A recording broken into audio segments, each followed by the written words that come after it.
Hello everyone, मैं प्रदीप कुमार आगाज IAS institute के यूट्यूब चैनल पर आप सभी का स्वागत करता हूं।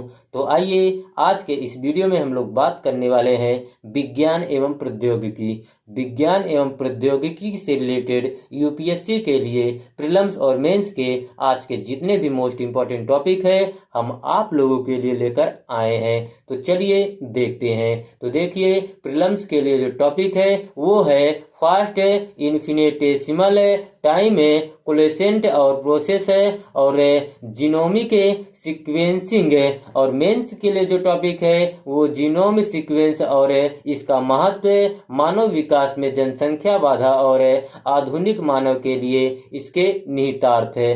तो चलिए हम यूपीएससी के प्रीलिम्स और मेंस के इन सभी टॉपिक के बारे में पूरे विस्तार से चर्चा करते हैं। तो देखिए चर्चा में क्यों है, आइए समझते हैं। हाल ही में साइंस पत्रिका में प्रकाशित एक अध्ययन जनसंख्या समष्टि बाधा से चिन्हित मानव विकास में एक महत्वपूर्ण अवधि पर प्रकाश डालता है, जो हमारे प्रारंभिक आदि में पूर्वजों के समक्ष आने वाली चुनौतियों और आधुनिक मनुष्यों को आकार देने वाले आनुवंशिक परिवर्तनों के बारे में जानकारी प्रदान करता है।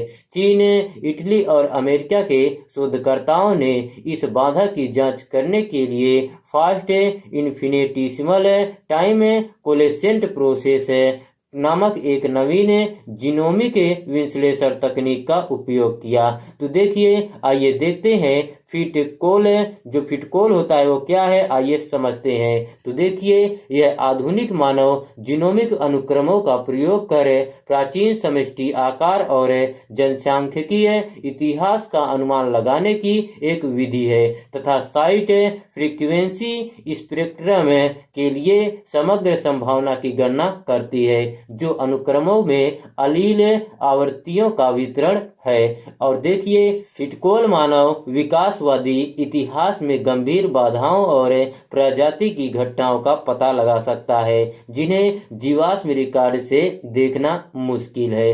तो चलिए अब हम लोग जीनोम अनुक्रमण क्या है, आइए इसके बारे में समझते हैं। तो देखिए जीनोम अनुक्रमण एक जीनोम में डीएनए न्यूक्लियोटाइड्स या आधारों के क्रम अर्थात एडेनिन, साइटोसिन और गुआनिन और थाइमिन का क्रम जो एक जीव का डीएनए बनाते हैं का पता लगाता है। जीनोम अनुक्रमण एक मूल्यवान संक्षिप्त सरलतम उपाय का प्रतिनिधित्व करेगा, जिससे वैज्ञानिकों को जीन को अधिक आसानी से एवं तेजी से ढूंढने में मदद मिलेगी। जीनोम अनुक्रम में जीन की उपस्थिति कहाँ है, इसके बारे में कुछ सुराग होते हैं। हालांकि वैज्ञानिक इन सुरागों की व्याख्या करना सीख रहे हैं। तो चलिए इसके अध्ययन से संबंधित प्रमुख बातें समझते हैं। तो देखिए सबसे पहले हम लोग जनसंख्या बाधा के बारे में जानते हैं।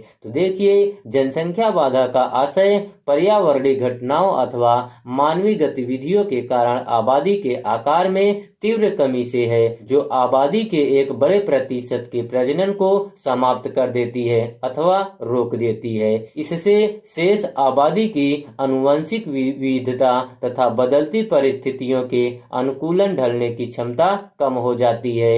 इस अध्ययन से पता चलता है कि 8 लाख से 9 लाख वर्ष पूर्व एक गंभीर जनसंख्या बाधा उत्पन्न हुई थी, जिससे मानव प्रजाति लगभग विलुप्त होने के कगार पर पहुंच गई थी। इस बाधा के दौरान केवल लगभग 1280 प्रजनन समक्ष व्यक्तियों ने ही पूरी मानव आबादी का भरण पोषण किया तथा यह स्थिति लगभग 1,17,000 वर्षों तक बनी रही। तो चलिए अब हम लोग जनसंख्या बाधा के कारण के वातावरणीय कारक के बारे में जानते हैं। तो देखिए हिमाच्छादन की घटनाओं, तापमान में बदलाव तथा गंभीर सूखे को मानव पैतृक आबादी के आकार में गिरावट के कारणों के रूप में बताया गया था। इस अध्ययन से पता चलता है कि लगभग 9,30,000, 8,13,000 13,000 वर्ष पूर्व बाधा अवधि के दौरान मनुष्य संभवतः विकट परिस्थितियों में जीवन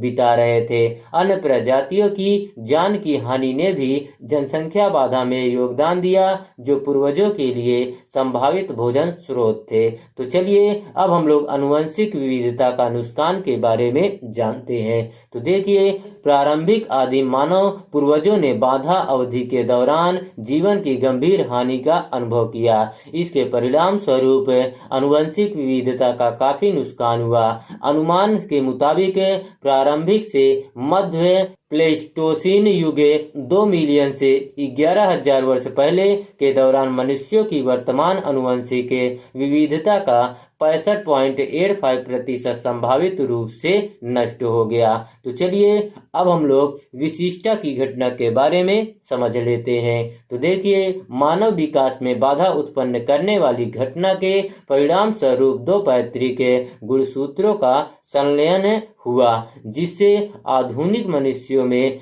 गुणसूत्र 2 का निर्माण हुआ, जो एक विशिष्ट लक्षण है जो अन्य प्राइमेट्स में नहीं पाया जाता है। तो देखिए, आज का वीडियो यहीं पर समाप्त होता है। तो देखिए, अगर आप लोगों को इसका पीडीएफ चाहिए तो इसका पीडीएफ आप लोगों को टेलीग्राम चैनल पर मिल जाएगा। टेलीग्राम चैनल का नाम है आगाज आईएएस इंस्टीट्यूट, और टेलीग्राम चैनल का लिंक हम इस वीडियो के डिस्क्रिप्शन में भी दे देंगे। आप यहां से भी जाकर टेलीग्राम चैनल को ज्वाइन कर सकते हैं और पीडीएफ डाउनलोड कर सकते हैं। धन्यवाद।